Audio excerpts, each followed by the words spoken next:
Isa itong pulbura na naghihintay lang sumabog. Isang maliit na bahagi ng Rusya na nahiwalay sa inang bayan at delikadong nakapuwesto sa pagitan ng dalawang bansa ng NATO. Ngayon, iniisip ng Rusya kung paano ito gagamitin laban sa NATO. Tinitiyak nitong handa sila sakaling magkaroon ng alitan laban sa Collective Defense Organization. Siyempre, Kaliningrad ang tinutukoy natin. Kakalantad lang ng mga satellite sa madilim na lihim ng Kaliningrad ng Russia dahil iniutos ni Vladimir Putin ang pagpapatayo ng isang masama sa exclave. Ang balita ay nagmula sa isang hindi gaanong kilalang Ukrainian na pinagmulan na tinatawag na Tochny, na ayon sa Newsweek ay isang open source na grupo na binubuo ng mga mananaliksik na ang layunin ay magbigay ng tumpak na ulat tungkol sa digmaan sa pagitan ng Russia at Ukraine. Ayon sa ulat ng Tochny, noong Agosto, ang madilim na bagay ay nasa kailaliman ng mga kagubatan sa Kaliningrad Oblast.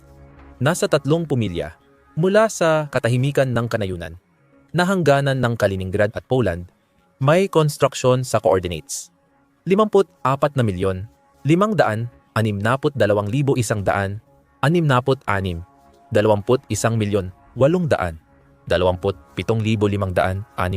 ayon kay Tochny. Hindi ito ordinaryong konstruksyon. Napansin ng mga mananaliksik dahil sa satellite images na nagpapakita ng mas malaking istruktura at kakaibang hugis kaysa inaasahan. Mahalaga rin ang lokasyon nito dahil ito ay parehong malayo at malapit sa hangganan ng isang bansa na malamang ay itinuturing ni Putin na kaaway at posibleng target ng Russia sa hinaharap. Maingat na pinili ang lokasyon ng Russia para sa itinatayong hanay ng mga antena. Malaki at malinaw na kagamitang militar ito ng Russia para harangin ang komunikasyon ng NATO sa Baltic at paligid ng Poland. Nauuna lang tayo sa kwento. Mas matagal na palang nagsasaliksik si Tochny tungkol sa lugar na ito. Ayon sa ulat noong Agosto, unang nakita sa open source intelligence radar noong 2023 ang bagong proyekto ng konstruksyon ng Russia.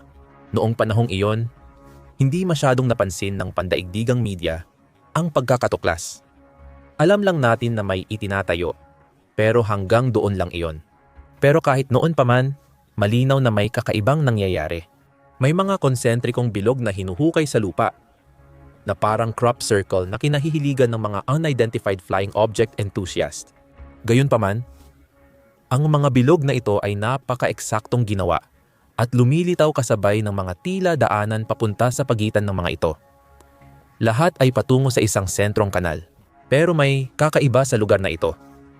Habang ginagawa pa lang ang lugar na ito, hindi tulad ng karaniwang mga infrastruktura o radar installation, ay walang nakikitang hiwa-hiwalay na pundasyon na nagpapahiwatig ng pagtatayo ng iba pang matitibay na istruktura sa loob ng perimeter, tulad ng malalaking antena o mga estruktura para protektahan ang mga radar.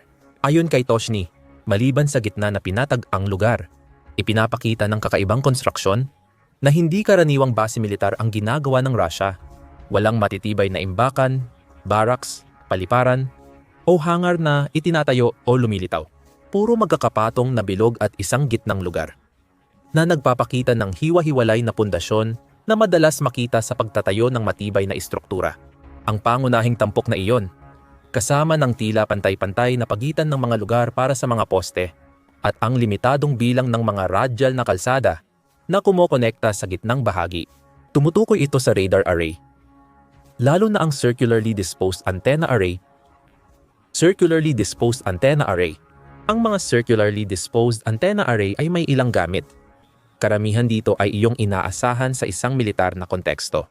Tinutulungan nito ang mga operator matukoy ang lokasyon ng radio signal na mahalaga sa radio-based navigation at search and rescue, militar man o sibilyan. At kung may interes ang isang gobyerno sa ganitong bagay, maaari rin itong gamitin sa pagpapatupad ng mga patakaran sa pagbo-broadcast upang matiyak na walang istasyon ang pinipirata at walang taong nakikinig sa mga bagay na hindi nila dapat marinig. Ayos lang ang lahat ng gamit na ito. Pero ang ika-4, ang pagkalap ng impormasyon ay magdudulot ng malaking pag-aalala sa NATO. Isipin mo, ang isang napakalaking hanay ng mga antena na kayang sumagap ng lahat ng uri ng radio signal na ipinapadala sa pagitan ng mga puwersa ng NATO na gumagalaw malapit sa hangganan ng Poland, malapit sa Kaliningrad. Ang mga nasabat na signal na ito ay maaaring magbunyag sa Russia ng eksaktong plano ng NATO sa anumang sitwasyon.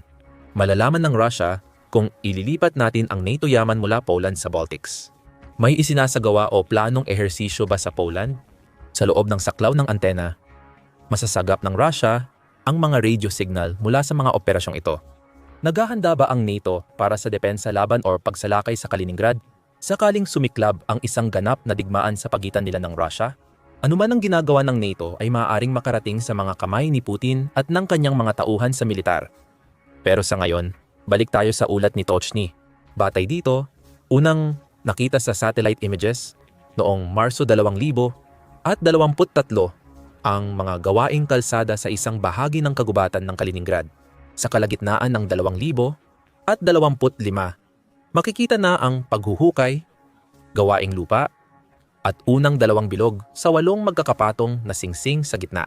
Napag-usapan na natin ito. Mabilis ang kilos ng Russia at maaga nitong pinakita ang layunin na manmanan ang puwersa ng NATO sa loob at paligid ng Poland. Pagsapit ng Hulyo 2024 ayon kay Tochny, malapit nang matapos ang circularly disposed antenna array belt. Tapos na ang mga pader at marami ng pangalawang kalsada ang naguugnay. Tapos na ang mga bilog. Pagkalipas ng 1 taon, may ilang maliliit na gusali at kitang-kita na ang magkakapatong na antenna array sa Sentinel-2 satellite. Iyan ang pinagmumulan ng impormasyon para kina Tochny at open source intelligence na komunidad. Hindi napansin ng mundo ang nangyari sa liblib na kagubatang ito noong 2023. Ngayon, dapat nang bigyang pansin ng lahat ang bagong lugar na ito. Bakit? Malalaman natin ang iba't ibang sagot sa tanong na iyan maya-maya lang. Mahalagang tandaan na ang antenna array sa kagubatan, malapit sa hangganan ng Kaliningrad, ay hindi lamang ang infrastrukturang militar ng Russia sa exclave na ito. Matagal ng kuta militar ng Russia ang Kaliningrad, na may mga nakahimpil na misil at tropa sa loob ng dekada. Pero nitong mga nakaraang linggo at buwan, hindi lang antenna array ang itinatayo. Balikan natin ang Hunyo 16, iniulat ng Kiev Independent na nagsisimula ang Russia ng pagpapalawak ng 5 nuclear sites malapit sa kanlurang Europa na posibleng target kung magkaroon ng digmaan. Sa 5 upgrade, pinakakapansin-pansin ang sa Kaliningrad.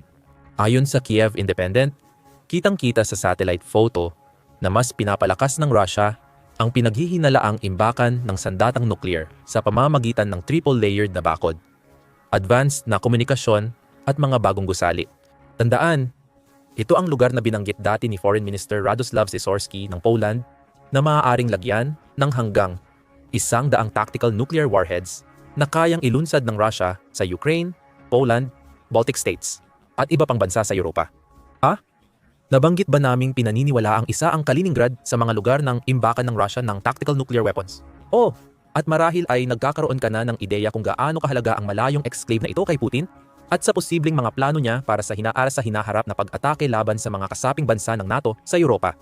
Sa katunayan, patuloy ang mga pag-atake mula sa Kaliningrad habang tayo ay nag-uusap.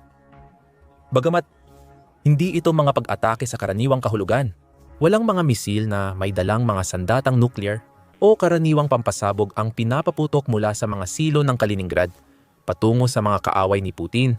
Ngunit ang nakita natin mula sa Kaliningrad nitong mga nakaraang buwan ay isang hybrid warfare strategy kung saan sinusubukan ng Russia na pabagsakin ang mga bansang pinaniniwalaan nito. Hindi iniisip ang kapakanan ni Putin. Noong Hulyo 3, iniulat ng United 24 Media na natuklasan ng mga Polish na siyentipiko ang paulit-ulit na panghihimasok sa Global Navigation Satellite System sa Baltic Sea papuntang pasilidad sa baybayin ng Kaliningrad, pinagsama sa ibang pasilidad sa St. Petersburg. Ang sentrong ito ng electronic warfare ay nagbubuga ng pekeng Global Navigation Satellite System signals, kaya naglalagay ng maling Global Navigation Satellite System data sa mga gamit militar o sibilyan. Barko at eroplano ang target. Ayon sa United 24 gamit ang spoofing, na ililihis ng Russia ang autopilot system at napapadala sa maling direksyon.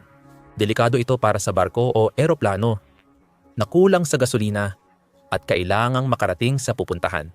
Ipinaliwanag ni Margus Schachner, Foreign Minister ng Estonia, na ginagamit ng Russia ang Global Navigation Satellite System spoofing para guluhin ang ating buhay at labagin ang international na kasunduan, kasabay ng hybrid warfare tactics nila, tulad ng nuclear bunker at paparating na circularly disposed antenna array sentro rito ang Kaliningrad. Maliit na bahagi ng Russia na malayo sa mainland. Ginagamit ito ni Putin para magbanta sa mga bansang Europeo na kung wala ito ay malayo sa Russia.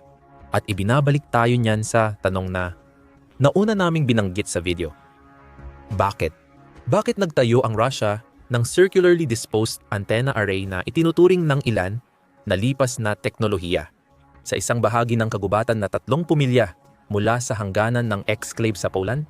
Ayon sa Newsweek, posibleng kaugnay ito ng negosasyon sa kapayapaan ni Putin at Pangulong Donald Trump ng Estados Unidos. Siyempre, ang circularly disposed antenna array mismo ay ginagawa na mula pa noong 2023. Ibig sabihin ay matagal nang may plano ang Russia bago pa man maupo si Trump sa pwesto.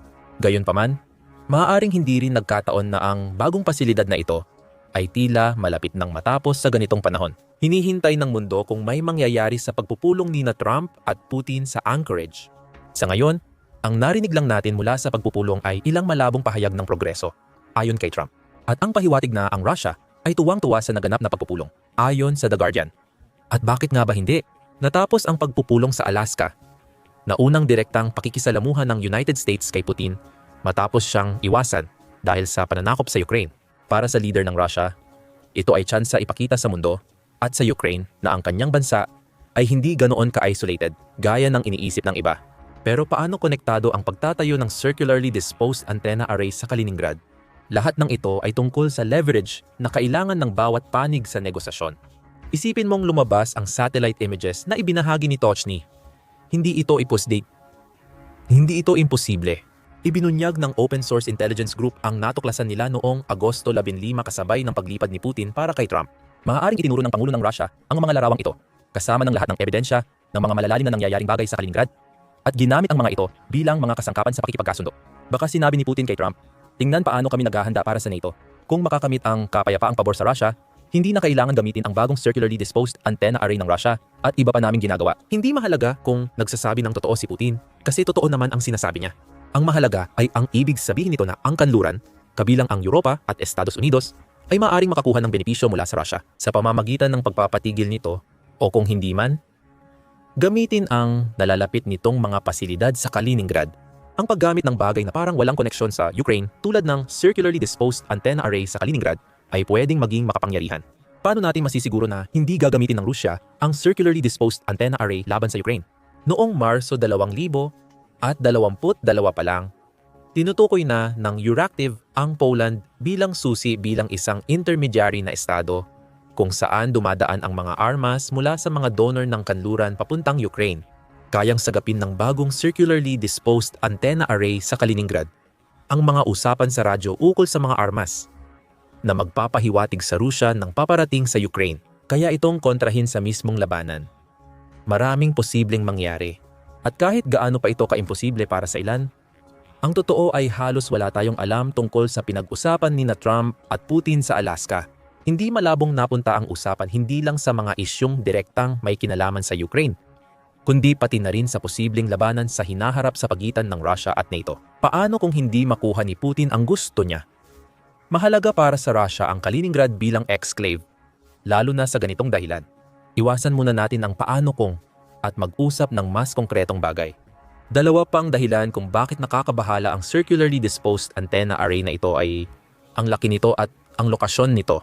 Sabi ni Tochny, ipinapakita ng mga satellite image na ang bagong antenna array ng Russia ay mas malaki kaysa sa mga kilalang circularly disposed antenna array na hindi pa natin nababanggit. Iba ito sa ibang circularly disposed antenna array na makikita mo. Mas malaki ito, kaya mas mataas ang potensyal nitong mag-intercept ng signal kaysa sa ibang circularly disposed antenna array na nakita natin dati. Ayon sa mga ulat, ang Kaliningrad circularly disposed antenna array ng Russia ay may diametrong 1,600 metro o halos 1 milya. Ipinakita ng X account ng Open Source Intelligence Warfare kung bakit malaking problema ito. at sinabing ang Circular Antenna System, Circularly Disposed Antenna Array, ay may diametrong halos 16 na kilometro. Mas malaki ito kaysa karaniwan at para sa signal, intelihensya at electronic warfare. Maari rin itong gamitin para harangin ang komunikasyon ng NATO, subaybayan ang tropa, at panatilihin ang ugnayan sa mga submarino ng Rusya. Bukod sa laki ng bagong circularly disposed antenna array na ito, ang lokasyon nito ay isa ring malaking alalahanin. Nabanggit natin dati na 3 pumilya lang ito mula sa hangganan ng Kaliningrad at Poland. Gayunpaman, tulad ng itinuro ng Newsweek, ibig sabihin din nito na ang circularly disposed antenna array ng Russia ay nasa 70 milya lamang mula sa baybayin ng Baltic. Dagdag pa ni Toshny, sinabi niya na ang paglalagay ng isang estrukturang tulad ng circularly disposed antenna array sa rehiyong ito ay may estratehikong lohika. Ang pasilidad na ito ay magpapahintulot sa Russia na subaybayan ang elektronikong komunikasyon ng NATO sa silangang Europa at rehiyon ng Baltic. Mas nakakabahala pa, ang napakababang frequency na very low frequency o mababang frequency na low frequency ay maaaring magpadali ng komunikasyon sa mga nakalubog na submarino na nag-ooperate sa Baltic Sea or sa Hilagang Atlantiko. Isipin mo ang kahulugan nito hindi lang sa pagkuha ng impormasyon, kundi pati sa kakayahan ng Russia magsagawa ng operasyon gamit iyon. Sa totoo, di natin alam kung ilan o alin sa submarino ng Russia ang gumagana sa Baltic Sea. Sabi ng Carnegie Endowment for International Peace, isa na lang ang submarino ng Baltic Fleet ng Russia mula 90 hanggang 130 noong Soviet era. Gayunpaman, dumadaloy ang Baltic Sea sa North Sea at Atlantic Ocean sa pamamagitan ng maliliit na daanan sa Denmark. Alam natin na dumadaan ang mga submarino ng Russia sa Denmark at kailangang mag-surface doon ayon sa batas international. Pero sino ang makakapagsabi na nangyayari talaga yon sa bawat pagkakataon? Posible kayang matagal ng palihim na pinapasok-labas ng Russia ang submarino nila sa Baltic Sea sa harap ng NATO? Kung alam natin paano kumilos ang Russia, malamang malaki ang posibilidad niyan. Isipin mo na lang na ang mga submarino ng Russia ay kumukuha ng datos mula sa Kaliningrad Circularly Disposed Antenna Array para mailagay ang sarili nila laban sa banta. Isang barko ng NATO na nagpapakita ng dominasyon ng organisasyon sa Baltic Sea sa gitna ng alitan kontra Russia. O kahit impormasyon lang na nagbibigay daan sa mga barko ng Russia na magsagawa ng paniniktik sa Baltic Sea habang iniiwasan ang mga posibleng makahuli sa kanila. Naging posible ito, kahit haka-haka pa lang, dahil sa pag-usbong ng Kaliningrad Circularly Disposed Antenna Array. Kahit hindi gamitin ng Russia ang Circularly Disposed Antenna Array para rito, maaari pa rin nila itong gamitin para magdulot ng problema sa mga militar at sibilyan sa Baltic Sea. Ginagamit ng Russia ang Global Navigation Satellite System spoofing para gambalain ang mga sasakyang dagat sa paligid ng Kaliningrad. Isipin ang gulong dulot kung ang bagong circularly disposed antenna array nila ay nakakakuha ng mga mensaheng dapat pribado. Binibigyan ang Russia ng impormasyon tungkol sa mga barkong pandigma ng NATO, pati sibilyang tanker at kargamentong barko sa Baltic Sea.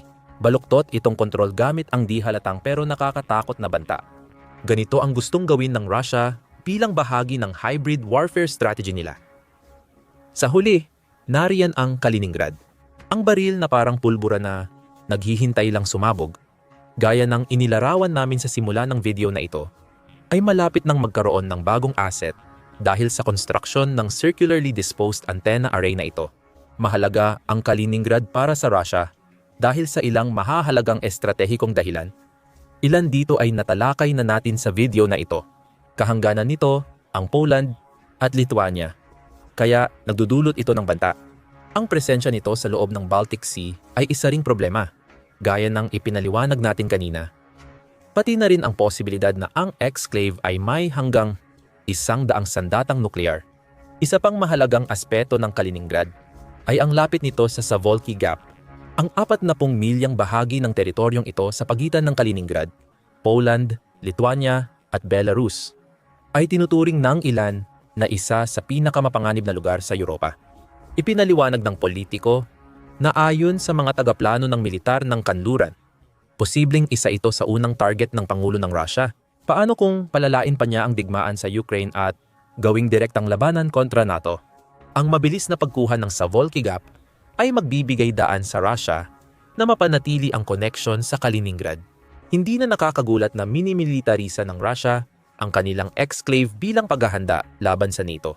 Ang maliit na bahagi ng lupa na iyon ang maaaring unang subukang siguraduhin ni Putin at malamang na magagawa niya ito sa pag-atake at tropa mula Kaliningrad. Makakatulong ang bagong circularly disposed antenna array ng Russia sa pagbibigay ng mahalagang impormasyon para malampasan ang depensa. Ang Poland at Lithuania ay nagtayo sa Suwalki Gap. May mga pagdududa kung gaano talaga kapakinabangan ang Kaliningrad. Gayunpaman, sinabi na ng Center for Naval Analysis noon na maaaring maging isang hindi mapasok na kuta ang Kaliningrad o maaaring maging isang mahinang punto ito para sa Rusya.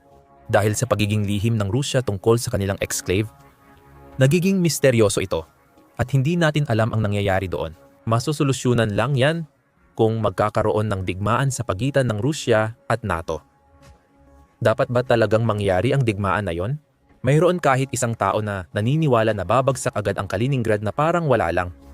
At ang bagong circularly disposed antenna array nito at lahat ng itinayo o itinago ng Rusya sa exclave ay magiging walang saysay. Noong Hulyo, sinabi ni General Chris Donahue, Commander ng United States Army Europe and Africa, na kaya ng NATO sakupin ang Kaliningrad sa hindi pa naririnig na panahon. Ibig sabihin, sapat ang pinagsamang lakas ng hukbong dagat at himpapawid ng NATO para mawalan ng saysay ang Kaliningrad. Totoo kaya ito? Muli, malalaman lang natin ito kung mangyayari ang digmaan na ayaw mangyari ng sino man sa NATO. Sa ngayon, tiyak na abala ang Russia sa pagtatayo ng posibleng pinakamalaking circularly disposed antenna array sa mundo sa Kaliningrad. Di pa tapos ang trabaho. Pero malapit ng paganahin ng Russia ang circularly disposed antenna array. At kapag nangyari iyon, magkakaroon ng panibagong problema ang sino mang kaaway ng Russia na gumagalaw sa loob ng Baltic region na dapat nilang paghandaan. Dapat ding ikabahala ng NATO ang mga kaganapan sa kabila ng Suwalki Gap sa Belarus. Kung ang nangyayari sa Kaliningrad ay isang lihim, gustong ipaalam ni Putin sa mga kaaway niya ang paglalagay ng mga misail ng Russia sa hangganan ng NATO sa Belarus. Alamin pa ang iba sa aming video at huwag kalimutang mag-subscribe sa The Military Show para sa karagdagang balita tungkol sa mga pinakabagong kaganapan sa Kaliningrad Oblast. At maraming salamat gaya ng dati sa panonood.